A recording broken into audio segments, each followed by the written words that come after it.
Han pasado solo unos días desde que Estados Unidos e Irán acordaron poner fin a la guerra en Medio Oriente, pero ya parece que ese frágil acuerdo de alto el fuego se está desmoronando. Después de 21 horas de negociaciones en la capital pakistaní de Islamabad, el presidente de Estados Unidos, J.D. Vance, anunció que ambas partes no lograron llegar a un acuerdo, y poco después, Donald Trump emitió su más reciente ultimátum citando, con efecto inmediato. La Marina de los Estados Unidos, la mejor del mundo, comenzará el proceso de imponer un bloqueo a todos y cada uno de los barcos que intenten entrar o salir del estrecho de Hormuz. Fin de la cita. El Comando Central de los Estados Unidos confirma que el bloqueo comenzará a las 10 de la mañana del lunes, hora de la costa este de los Estados Unidos, lo que significa que para cuando este episodio sea publicado, se espera que el bloqueo de Washington ya esté en marcha. Ahora, por supuesto, estamos hablando del Washington de Donald Trump, y existe la posibilidad de que el bloqueo haya sido modificado, pospuesto o incluso cancelado por completo antes o durante el final de la jornada comercial del lunes por la mañana. Pero independientemente de si Estados Unidos planea implementar el bloqueo como lo prometió o no, los movimientos militares del país sugieren que las últimas bombas de la guerra con Irán aún no han caído. Desglose del bloqueo. Para cuando J.D. Vance convocó una conferencia de prensa en Islamabad, ya estaba claro que las negociaciones estaban en problemas. En Jerusalén, el sábado, en un discurso televisado, el primer ministro israelí Benjamín Netanyahu prometió que la guerra en Irán está lejos de terminar, en la última confirmación de que el aliado cercano y socio de coalición de Washington no tenía ningún interés real en una paz duradera. También el sábado, 2 destructores estadounidenses entraron en el estrecho de Hormuz e intentaron iniciar operaciones de limpieza de minas antes de destruir un dron de vigilancia iraní y regresar. Más preocupantes, sin embargo, eran las expectativas divergentes que Irán y Estados Unidos habían expresado al iniciar las negociaciones, revelando posturas que claramente serían difíciles de reconciliar, si no totalmente imposibles. Después de que J.D. Vance y sus homólogos iraníes explicaron que las conversaciones habían fracasado, Vance dejó en claro rápidamente que no debía quedar esperanza alguna de un avance rápido. En cambio, él y sus compañeros negociadores estadounidenses partieron de Islamabad de inmediato, sin dejar a ningún enviado estadounidense de alto rango en el lugar, ni siquiera para intentar más discusiones. En las horas posteriores al colapso, varios informes confirmaron que las posiciones de negociación de ambas partes estaban realmente demasiado alejadas como para tener alguna posibilidad real de éxito. Según el periodista bien conectado Barak Ravid, quien informó lo que le dijo un funcionario estadounidense anónimo, Estados Unidos había insistido en que Irán pusiera fin a su financiamiento de grupos proxy en el extranjero, abriera completamente el estrecho de Hormuz sin cobrar peajes por el paso y entregara su uranio altamente enriquecido, además de poner fin a todos los futuros enriquecimientos nucleares. Varios medios de comunicación principales en Estados Unidos confirmaron esa comprensión general de las posiciones de Washington. El problema, sin embargo, es que esas demandas son conocidas como puntos de partida inaceptables para Irán, un país que ciertamente ha sido debilitado sustancialmente por las últimas semanas de guerra, pero que no está en riesgo de un colapso estatal inminente si decide resistir.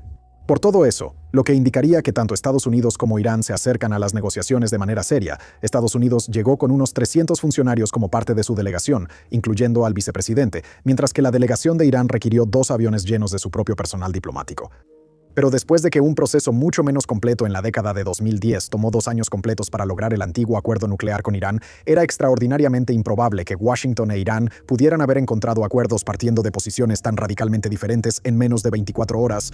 Inmediatamente después del colapso, Donald Trump amenazó con lo que habría sido una escalada radical, pidiendo a la Marina de los Estados Unidos que bloqueara todo el tráfico marítimo que entra y sale del estrecho de Hormuz. Al igual que la conducta de Irán durante la guerra, un bloqueo total del estrecho habría detenido todo el tráfico que entra y sale del Golfo Pérsico, incluyendo barcos en viajes que no tienen nada que ver con Irán. Trump extendió la amenaza más allá del estrecho, declarando que él, cito, instruyó a nuestra Marina para buscar e interceptar cada embarcación en aguas internacionales que haya pagado un peaje a Irán. Nadie que pague un peaje ilegal tendrá paso seguro en alta mar. Fin de la cita. Trump afirma además que otras naciones participarían en el bloqueo liderado por Estados Unidos, aunque se negó a nombrar naciones específicas. Irán prometió, cito, una respuesta contundente para cualquier buque militar que intente transitar el estrecho, mientras afirma que los buques no militares podrían viajar sin ser molestados. En realidad, Irán ha guiado solo un pequeño número de barcos a través del estrecho cada día desde que se acordó el alto al fuego, y en algunos días, Irán permite que pasen menos barcos por el estrecho que durante algunos días de conflicto activo. Poco después, el Comando Central de Estados Unidos aclaró las intenciones de Washington y tomó la decisión particularmente importante de especificar que el bloqueo estadounidense se aplicará exclusivamente al tráfico marítimo que entra y sale de los puertos iraníes. Las embarcaciones que no se dirijan a aguas territoriales iraníes ni salgan de ellas podrán transitar por el estrecho con normalidad. Por un lado, esa es una situación mucho más sostenible para que el mundo la maneje, tanto geopolíticamente como por razones económicas. Países como Arabia Saudita o los Emiratos no tendrán que preocuparse porque su propio comercio sea bloqueado, y la economía global no tendrá que prepararse para que las exportaciones de energía sigan atrapadas en el Golfo Pérsico por más tiempo. Por otro lado, el plan revisado para el bloqueo plantea nuevas preguntas. Lo más importante es la cuestión de si Washington planea abrir siquiera el estrecho. En este momento, solo se sabe que un pequeño puñado de barcos cruza el estrecho cada día, y a pesar de semanas de restricciones y una intensa presión sobre los aliados de Washington en la OTAN, Estados Unidos, aún no ha intentado tomar el control total del estrecho directamente. Dependiendo de la preferencia de Trump, Estados Unidos podría intentar cerrar el estrecho en los próximos días, aunque eso pondría a los buques de guerra estadounidenses al alcance del fuego iraní y aumentaría el riesgo de bajas estadounidenses o aliadas si se reanudan las hostilidades. Por otro lado, Washington también tiene la opción de establecer un perímetro alrededor del estrecho, interceptando barcos que hayan transitado por puertos iraníes, pagado tarifas iraníes o tengan la intención de hacerlo, pero dejando la vía marítima como está hoy en día. Esa opción representa un riesgo mucho menor para Estados Unidos, pero podría ralentizar aún más el tráfico general de barcos. En un momento en que los impactos a largo plazo de la guerra con Irán apenas comienzan a revelarse en la economía global, una pausa continua de varias semanas o incluso meses sería un verdadero problema. Ahora, antes de continuar, nos gustaría tomar un momento para hablar sobre Front Stockholm, que es el sitio web premium de nuestro equipo, un medio de noticias escritas y un sitio integral para el análisis de conflictos globales. En Front Stockholm, nuestro equipo trabaja con periodistas galardonados y expertos para ofrecer información clave sobre las guerras, puntos críticos y la geopolítica que dan forma a nuestro mundo. Además, ofrecemos episodios de video exclusivos cada semana, así como nuestros episodios semanales de la Sala de Informes, una colección de historias poco conocidas de todo el mundo que publicamos los sábados. También en Fronsk ofrecemos varias opciones gratuitas cada semana, incluyendo nuestro boletín 2 veces por semana sobre conflictos mundiales, War Fronts. Lo mejor de todo es que Front Stockholm cuesta solo $5 al mes o $50 al año. Visita el sitio y suscríbete si te gusta lo que ves. Y ahora, volvamos al episodio de hoy.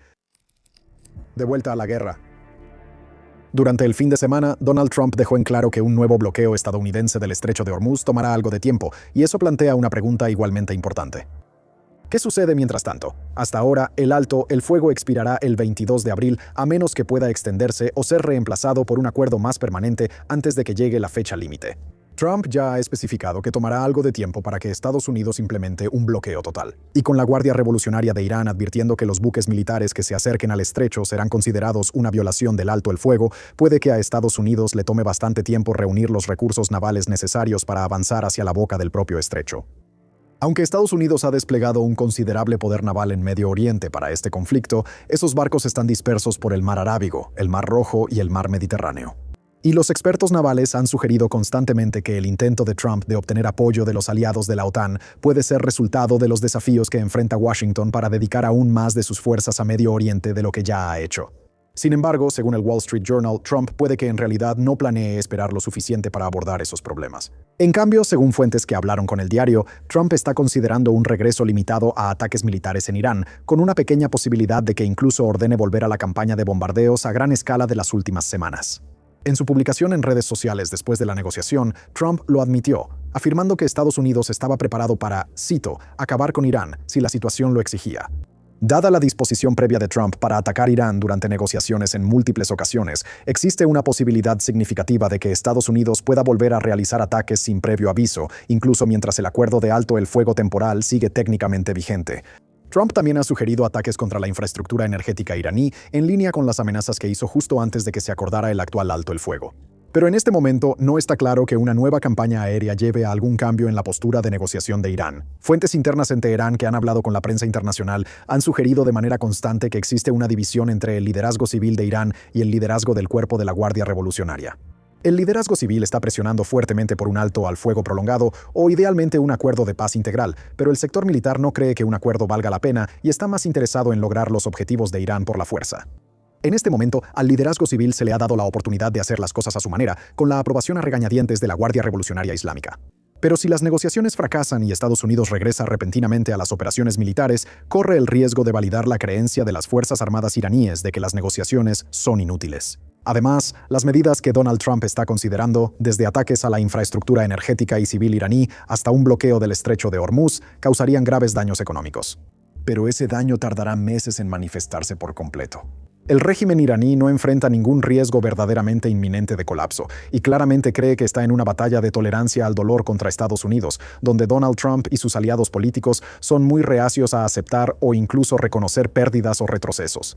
Irán, y particularmente su ejército, parece estar dispuesto a aceptar la posibilidad de una catástrofe económica dentro de unos meses, si eso significa que tendrán la oportunidad de imponerle costos a corto plazo a Estados Unidos que eventualmente los saquen del conflicto. Si nos alejamos un poco de la retórica de los últimos días, las acciones de Washington hablan por sí solas. Casi inmediatamente después de que se acordó el alto al fuego, Estados Unidos ha estado realizando misiones de reabastecimiento sin parar desde Europa, usando aviones de carga pesada para transportar cantidades extraordinarias de municiones, tropas, suministros no bélicos o algo más, para reabastecerse y prepararse para una nueva ronda de conflicto. Esos vuelos solo se hicieron más frecuentes conforme avanzaba el fin de semana, lo que sugiere que Estados Unidos se está preparando para algo, muy probablemente un regreso inminente a las hostilidades. Otros vuelos estadounidenses, esta vez usando aviones de reabastecimiento en el aire, han viajado hacia el este en grandes cantidades desde Israel, lo que sugiere misiones continuas sobre Irak o Irán, tal vez para patrullar el espacio aéreo o quizás para hacer demostraciones de fuerza intimidantes. Los funcionarios iraníes continúan enfatizando su disposición a volver a combatir en respuesta a acciones de Estados Unidos y el sábado CNN informó que Irán podría aceptar pronto la entrega de nuevas armas de defensa aérea provenientes de China, según la inteligencia estadounidense. En los mercados globales, el precio del crudo Brent internacional subió a $103 estadounidenses por barril el domingo, mientras la economía mundial se prepara para otra semana de caos en Medio Oriente. Gracias por vernos.